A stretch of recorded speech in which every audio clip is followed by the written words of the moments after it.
안녕하십니까 별내교회 성도 여러분. 그동안 잘 지내셨습니까? 오늘도 하나님의 은혜를 간구하여 이 자리에 오신 여러분을 진심으로 환영합니다. 지난 시간 참으로 부족한 설교에도 불구하고 다시 한번 이 자리를 허락하신 하나님을 찬양하고 또 말씀을 전할 수 있는 특권을 주신 것을 기쁘게 생각합니다. 부디 우리 주님께서 오늘 저녁 우리 모두에게 더욱 풍성한 은혜를 부어주시기를 간절히 바랍니다. 말씀을 시작하기에 앞서 잠시 지난주의 기억을 좀 살펴보도록 하겠습니다. 지난주 설교에서 우리는 하나님의 사랑에 대해서 살펴보았습니다. 아버지를 보여달라는 빌립의 요청이 있었고요. 그것은 우리 모두가 하나님의 사랑에 대한 지식이 얼마나 부족한지 그 무지에서 나오는 질문임을 알게 되었습니다. 다행히 하나님께서는 당신의 사랑을 천연계에 보여주셨고 또 궁극적인 계시로 예수 그리스도를 통하여 보여주셨습니다. 예수님을 바라보면 누구든지 하나님의 품성을 오해하지 않도록 해주신 것입니다.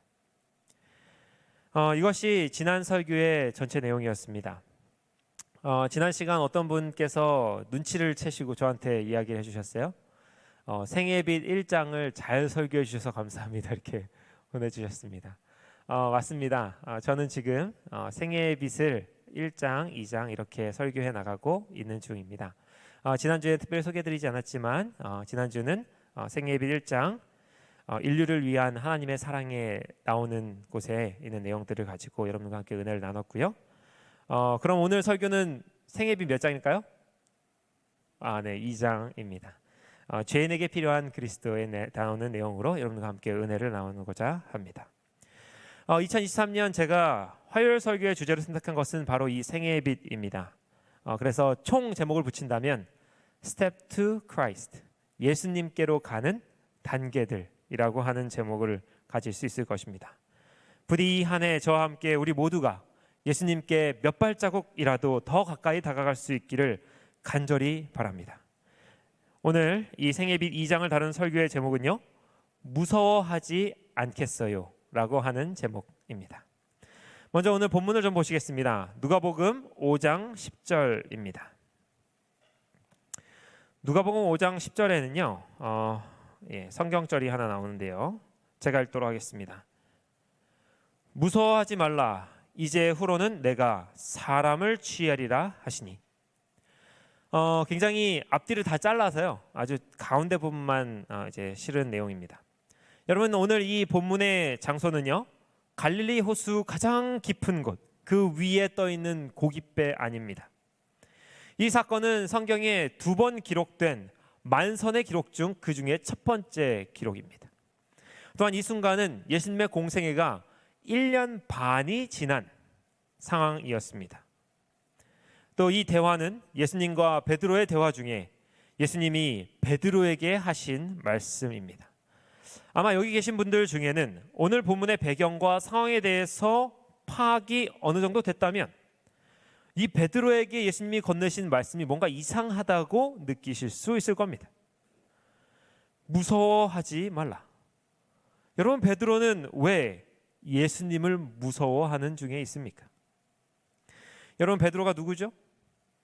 12 제자 중에 단연코 가장 첫째 자리에 오는 수제자입니다.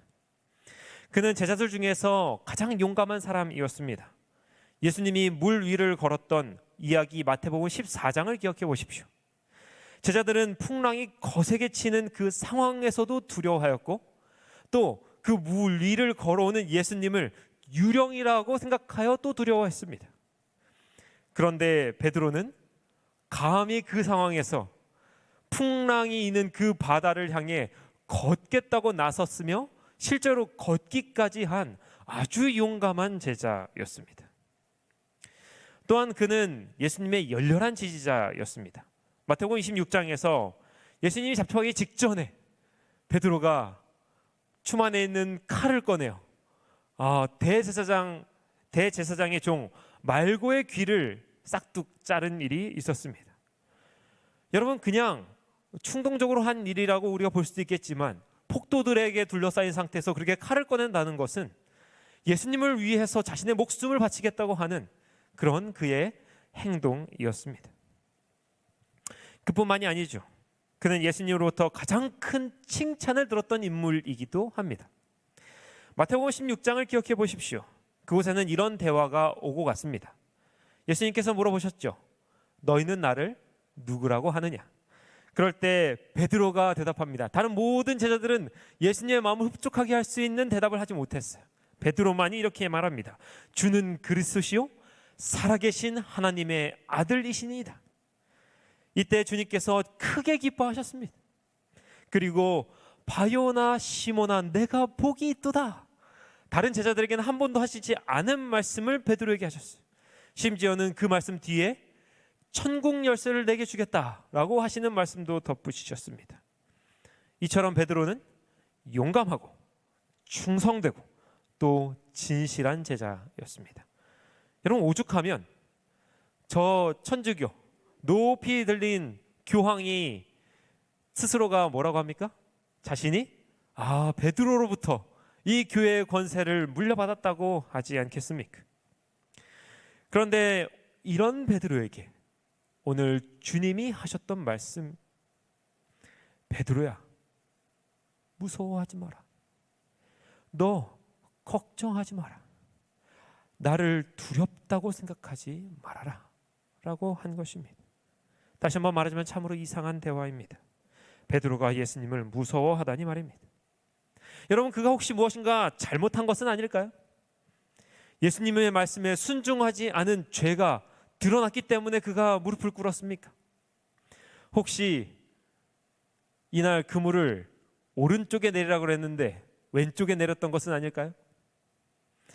또는 많이 잡힌 물고기에 정신이 팔려서 예수님을 소홀히 한 나머지 그에게 죄책감이 찾아온 것입니까? 여러분 혹시 이 가운데에 베드로와 같이 예수님이 무서우신 분이 계십니까? 요즘은 이런 무서운 것을 뭐라고 하냐면 포비아라고 지칭합니다. 화면에 보이신 것처럼 정말 별의별 포비아가 다 있습니다. 우리가 여러 번 들어보셨다시피 호모포비아가 있고요. 그 다음에 우리가 익히 아는 코로나 포비아 이런 것들이 있고요. 중국을 무서워하는 것 이것을 시노포비아라고 합니다. 저도 처음 알았어요. 그뿐만이 아닙니다. 포비아만 붙이면 다 되는 것 같은데요. 전화 받는 게 무서운 사람들은 뭐라고 부른다고요? 콜포비아. 이 SNS 하는 게 두려운 사람들 패치포비아라고 부릅니다. 혹시 이 가운데 패치포비아가 좀 있으십니까? 네. 또 마지막으로 이 말하는 게 두려운 사람들, 사람들 만나서 말을 섞는 게 두려운 사람들을 뭐라고 합니까? 토크포비아라고 합니다. 여러분 만약 지금 오늘 베드로의 상황, 이 상황에 대해 이름을 붙인다면 무엇이라 붙일 수 있을까요? 아마도 지저스 포비아라고 붙일 수 있지 않을까요? 여러분 가운데 혹시 내가 예수님 공포증이 있는지, 말이 좀 이상하긴 합니다만은 제가 다른 언어를 찾을 수가 없어서 이대로 사용하겠습니다. 예수님 공포증인지를 테스트할 수 있도록 5가지 기준을 좀 마련해 보았습니다. 3개 이상이면 예수 공포증이라고 저는 진단할 수 있겠다 생각합니다. 첫 번째, 말씀을 펴려고 하다가 마음에 갑작스럽게 부담이 되어 성경을 다시 덮은 적이 있다. 기도를 하려다가 한숨이 나오면서 포기했던 적이 있다. 예배를 드리러 왔는데 앞자리보다 뒷자리가 더 편하다. 예배가 끝나면 바로 집에 가고 싶지, 안식일입니다. 점심 밥을 먹고 싶지 않다. 5번째, 오늘 예수님이 오시면 나는 하늘 갈 자신이 없다. 혹시 이 가운데 3개가 채 안 된다, 내가 해당하는 게 2개밖에 안 된다, 혹은 하나밖에 안 된다, 손을 좀 들어보시겠습니까? 네. 예, 복되신 분들입니다. 손을 안 드신 분들은 3개 이상 해당하시는 분이실 거라 생각이 됩니다. 여러분, 이 모든 것들이 사실 어쩌면 우리가 예수님을 두려워하는 마음이 우리 안에 있기 때문일지 모르겠습니다. 주님께서 이 자리에 계신다면 오늘 베드로에게 하셨던 말씀과 똑같이 저와 여러분에게 말씀하시리라 믿습니다. 나의 사랑하는 자녀들아, 무서워하지 말아라. 아무것도 두려워할 것 없다. 오늘 주님께서는 자신의 앞에 두려워 떨고 있는 베드로를 위로하셨습니다. 무서워하는 그에게 용기를 주셨습니다. 그리고 마침내 그를 사람 낚는 어부가 되게 하셨습니다. 사랑하는 여러분, 오늘 이와 똑같은 부르심이 저와 여러분을 향하여 선포되고 있습니다. 혹시 말씀 앞에서 주눅이 드시는 분, 기도가 부담이 되시는 분, 교회가 어렵게 느껴지시는 분, 예수님의 재림을 기다리고 있는데 기쁨의 소망이 아니라 슬픔의 소망 가운데 기다리고 계시는 분이 있습니까? 예수님의 사랑이 오늘 저와 여러분에게 위로와 용기를 주실 것을 믿습니다. 부디 오늘 이 저녁 무서워하지 말라는 주님의 음성을 듣고 믿는 저와 여러분이 되시기를 간절히 바랍니다. 오늘 본문을 좀 더 자세히 살펴보도록 하겠습니다. 누가복음 5장 4절에서 10절인데요. 조금 제가 간추렸습니다. 가로 부분은 제가 추가한 내용입니다. 예수님이 시몬에게 이르시되 깊은 데로 가서 그물을 내려 고기를 잡으라. 그렇게 하니 고기를 잡은 것이 심이 많아 그물이 찢어지는지라. 시몬 베드로가 이를 보고 예수의 무릎 아래에 엎드려 이르되 주여 나를 떠나소서 나는 죄인이로소이다 하니. 사랑하는 여러분, 오늘 예수님을 향한 베드로의 두려움, 그것은 사실 그의 어떠한 잘못에서 비롯된 것은 아니었습니다. 베드로는 말합니다. 주여 나를 떠나소서 나는 죄인입니다. 사랑하는 별내교회 성도 여러분, 오늘 베드로는 슬픈 한 가지 사실에 대해 고백하고 있습니다. 그것은 그가 죄인이라는 것입니다. 무엇을 잘못했기 때문에 죄인이라고 하는 것이 아닙니다. 10계명 중 하나를 어겼기 때문에 죄인이 된 것이 아닙니다. 누군가를 미워했거나 마음속에 음란한 생각을 품었기 때문에 죄인이라고 부르는 것이 아닙니다. 단지 아담의 자손으로 태어난 모든 존재가 가지는 슬픈 운명에 대해 그가 느꼈고 깨달았기 때문입니다. 그것은 하늘의 빛 앞에서 도망하고자 하는 죄인의 모습을 그가 알았기 때문이죠. 우리 인간 본성에 날 때부터 새겨져 있는 죄악의 낙인입니다. 시대소망 246페이지는 이렇게 말합니다. 그는 예수님 안에서 만물을 지배하고 있는 분을 보았다. 신성의 임재하심이 자신의 부정함을 드러내었다. 그의 선생에 대한 사랑, 자신의 불신에 대한 수치, 그리스도의 겸비에 대한 감사, 그러나 무엇보다도 무한히 순결하신 분 앞에 자기는 깨끗하지 못하다는 느낌이 그를 압도하였다.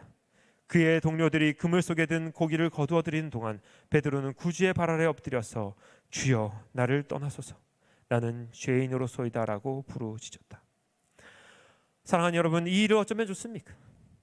참으로 우리 인간은 슬픈 운명을 가지고 태어났습니다. 세상의 모든 사람들이 갓난아이로 태어날 때 울면서 태어나는 것은 어쩌면 이 베드로가 말하고 있는 슬픈 운명 때문인지 모르겠습니다. 구원자를 보아도 얼굴을 가릴 수밖에 없고 자신을 사랑하는 예수님을 보고도 도망치고 싶은 마음이 드는 것이 우리 본성에서 나오는 생각입니다. 품성의 부정함, 양심을 압도하는 깨끗하지 못하다는 생각, 마음속 깊이 자리 잡은 수치심 등 베드로가 오늘 무릎 꿇은 상태에서 느낀 이 모든 것들은 사실 우리 조상 아담과 하와에서부터 시작된 것들이었습니다. 우리가 이미 알다시피 아담과 하와가 범죄한 후 주님께서는 그들을 구원하고자 서늘한 때에 동산에 오셨습니다. 그러나 그럼에도 불구하고 아담과 하와는 이제 하나님을 피해서 예수님의 그 사랑의 낯을 피해서 숨어버리고 말았습니다. 조금이라도 더 예수님으로부터 멀어지고자 가진 노력을 다 한 것입니다. 그뿐만이 아니죠. 여러분, 성경에 기록된 인물 중에 한 번도 과가 기록되지 않은 사람 중에 다니엘이 있습니다. 천사가 다니엘에게 나타났을 때에 너는 크게 은총을 입은 자라 라고 하는 칭호로 다니엘을 불렀어요. 그런데 그 다니엘이 계시 중에 하나님의 임재 앞에 섰을 때에 그는 스스로 이렇게 말했습니다. 나의 아름다운 빛이 변하여 썩은 듯하였다.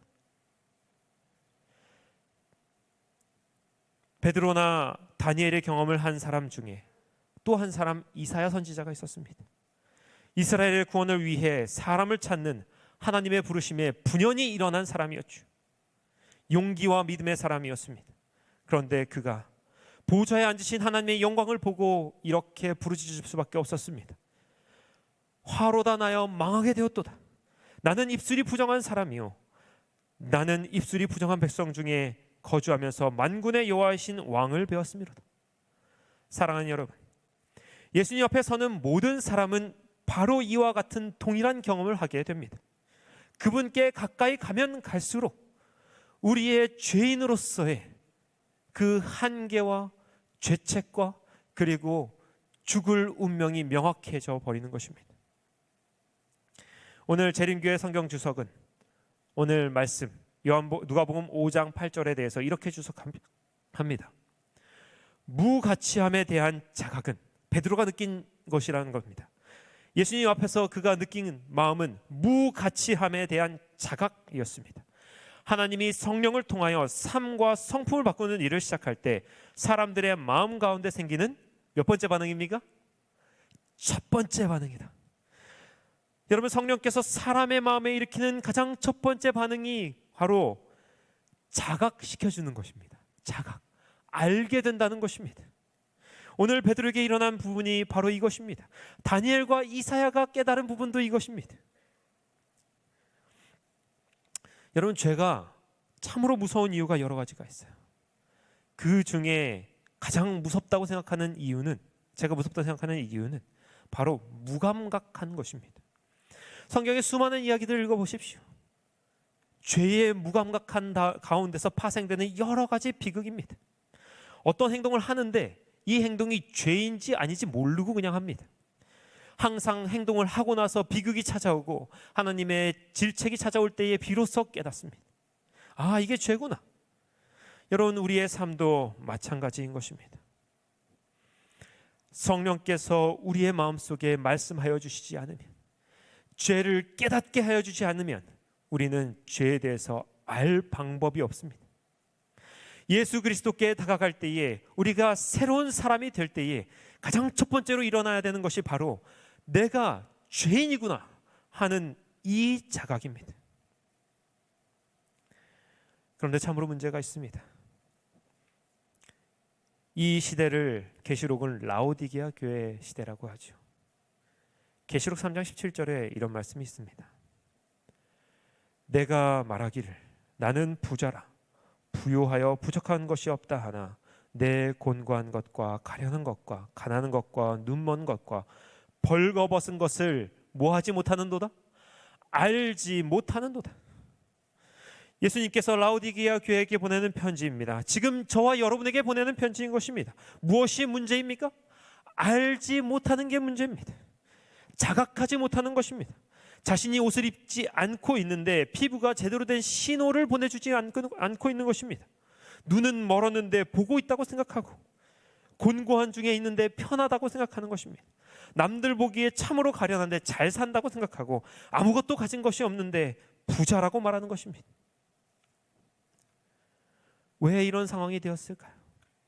왜 이 라오디게아 시대가 이렇게나 자각이 부족한 시대가 되었을까요? 오늘 설교와 강연 33페이지에 이런 말이 있습니다. 왜 그렇게 많은 사람들이 거룩하고 죄 없다고 주장하는가? 그 이유는 그들이 그리스도로부터 아주 멀리 있기 때문이다. 사랑하는 여러분, 오늘 저와 여러분의 현 주소가 여기 적혀 있습니다. 우리의 마음속에 왜 내가 죄인이라고 하는 자각이 없는가? 왜 그 자각을 깨닫고 예수님께 바로 달려가서 그분의 앞에 무릎을 꿇을 용기가 우리에게는 없는가? 그것은 우리가 예수님으로부터 멀리 있기 때문이라는 것입니다. 예수님부터 멀리 있을수록 죄에 대한 자각이 희미하고 예수님부터 가까울수록 죄에 대한 자각이 선명한 것입니다. 여러분, 그러므로 단연코 오늘 베드로가 그물이 찢어지도록 잡은 그 사건은 기적이 아닙니다. 예수님은 그것을 기적으로 그곳에 기록하고자 하시지 않으셨을 거라 믿습니다. 이 순간 가장 큰 기적이 있다면 베드로가 자기 자신이 죄인이라는 것을 깨달았다는 것이 기적입니다. 자기 자신이 죄인이라는 사실을 깨달은 것이 그에게 주어진 어떤 축복보다 가장 귀한 축복이었습니다. 사랑하는 여러분, 저와 여러분에게도 오늘 이와 같은 축복이 임하기를 간절히 바랍니다.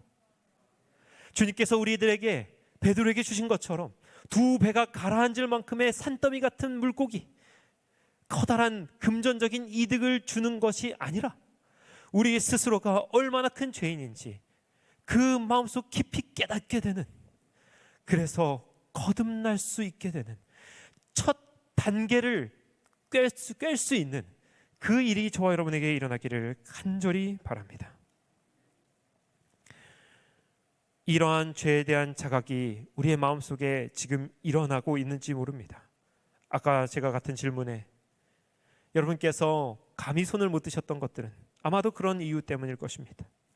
여러분, 죄에 대한 자각으로 인해 교회 갈 면목이 없다는 생각해 보셨습니까? 같은 죄를 짓고 회개를 기도하는데 순간 내가 이 기도를 몇 번을 똑같은 걸 했더라? 생각이 들면서 차마 입이 안 떨어질 때가 있으셨습니까? 성경책을 보는데 내가 신앙을 한두 번 한 게 아닌데 내가 왜 이 성경책에서 이렇게 모를까? 라고 하는 생각이 들 때에 차마 성경책을 펼 수 없을 때가 있지는 않습니까? 여러분, 그때에 그런 생각이 드신다면 바로 여러분의 마음 문을 두드리고 계시는 예수님의 노크 소리이므로 알게 되기를 바랍니다. 하늘이 여러분에게 매우 가까이 있음을 나타내는 표시입니다. 이제 시대소망 248페이지를 보겠습니다. 베드로는 나를 떠나소서, 나는 죄인으로소이다라고 부르짖었으나 자신은 그분에게서 떠날 수가 없다는 것을 느끼면서 예수의 발에 매달렸다. 구주께서는 무서워 말라, 이제 후로는 내가 사람을 취하리라고 대답하셨다. 그러므로 여러분, 예수님이 무서워도 예수님께로부터 멀어지시면 절대 안 됩니다. 양심의 가책이 사정없이 나를 찌를지라도 기도의 자리를 물러서시면 안 됩니다. 여러 번 실패했어도 다시 한번 순종하기로 결심하십시오. 예수님께 가까이 다가가고자 우리가 가진 모든 기회를 다 활용하셔야 합니다. 여러분, 오늘 여기에 나온 이 표현을 꼭 기억해 주십시오. 예수의 발에 매달렸다. 여러분, 우리는 예수님과 거래를 하려고 있는 것이 아닙니다. 신앙이란 우아하게 앉아있는 것이 아닙니다. 이것은 어찌 보면 치열한 사투입니다. 여러분, 이 치열한 영적인 사투를 정말로 잘 수행한 사람이 있는데 바로 야곱입니다. 창세기 32장에서 야곱이 야복강에서 씨름했어요. 처음에 야곱이 씨름을 할 때 어떻게 했냐면 이 사람으로부터 벗어나려고 씨름했습니다. 야곱은 벗어나려고 하고 이 낯선 사람은 이제 야곱을 붙들려고 하고, 그런데 나중에 날이 셀 때쯤에는 이 뒤가 바뀌어요. 이 낯선 사람이 뭐라고 합니까? 나로 가게 하라, 나 좀 놔달라. 그런데 야곱이 어떻게 합니까? 못 놓습니다. 안 놔주겠습니다. 내가 더 붙들고 있겠습니다. 나와 사생 결단을 내십시오 라고 한 것입니다. 여러분, 우리의 신앙이 이런 모습이면 어떨까요? 오늘 베드로처럼 그가 입술로는 나를 떠나십시오 얘기했지만 그는 예수의 발을 굳게 붙들고 있었어요. 야곱의 소나기처럼 그도 예수님께서 축복하지 않으셨으면, 내가 사람 낚는 어부가 되겠다는 약속 주시지 않으셨으면, 무서워하지 말라는 말씀 안 하셨으면 저는 확신컨대 베드로는 예수의 발을 놓을 생각이 없었을 겁니다. 사랑하는 여러분, 오늘 우리의 마음은, 우리의 신앙은 어떻습니까? 두려운 마음이 찾아올 때에 그냥 포기해버리고 말지는 않습니까? 여러분, 우리의 이 싸움은 아침밥과는 다릅니다. 아침밥이야 걸으면 되고 점심을 조금 더 많이 먹으면 되지만 하루하루 이어지는 영적인 싸움은 결코 물러서서는 안 되며 하루를 지나가서도 안 되는 것입니다.